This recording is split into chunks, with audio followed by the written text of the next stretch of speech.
देखिए, election commission तो सरकार के कब्जे में है और काफी अरसे से सरकार के कब्जे में है।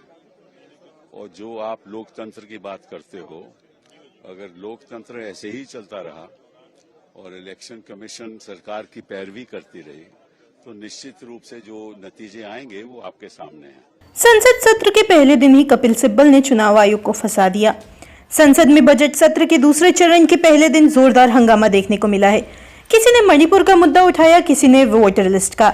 इसी कड़ी में कांग्रेस नेता कपिल सिब्बल ने तो चुनाव आयोग को लेकर केंद्र सरकार पर जोरदार निशाना साधा है। दरअसल राज्यसभा सांसद कपिल सिब्बल ने वोटिंग व्यवस्था में अनियमितताओं और फर्जी वोटर कार्ड बनाने जैसे मुद्दों पर सवाल उठाते हुए कहा कि चुनाव आयोग सरकार के कब्जे में है, यह काफी अरसे से है। अगर लोकतंत्र ऐसे ही चलता रहा और चुनाव आयोग सरकार की पैरवी करता रहा तो निश्चित रूप से जो नतीजे आएंगे वे आपके सामने हैं। अगर ऐसी ही व्यवस्था चलती रहेगी तो यह लोकतंत्र नहीं, दिखावा है। हमें कई वर्षों से संदेह है, जिस तरह से ये इलेक्शन कराते हैं, जमीन पर क्या होता है वो तो हमको मालूम है, सबको मालूम है, लेकिन सुनने वाला कोई नहीं है।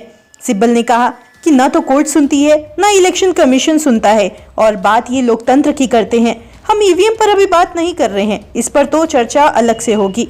बताते चले, सिब्बल ने आगे कहा कि वोटिंग का जो ये व्यवस्था है, तादाद में लोगों का वोट कैंसिल कर देना, लोगों को घर से बाहर नहीं निकलने देना, डुप्लीकेट वोटर कार्ड, ऐसे लोगों के वोटर कार्ड बनाने जो यहाँ रहते भी नहीं हैं, दो कमरे में 50-50 वोट बनाने और बीजेपी के मेंबर के आधार पर 11,000 वोट कार्ड दिए जाएं। अगर ऐसी ही व्यवस्था चलती रही तो ये जिसको आप लोकतंत्र कहते हैं वो लोकतंत्र नहीं, दिखावा है।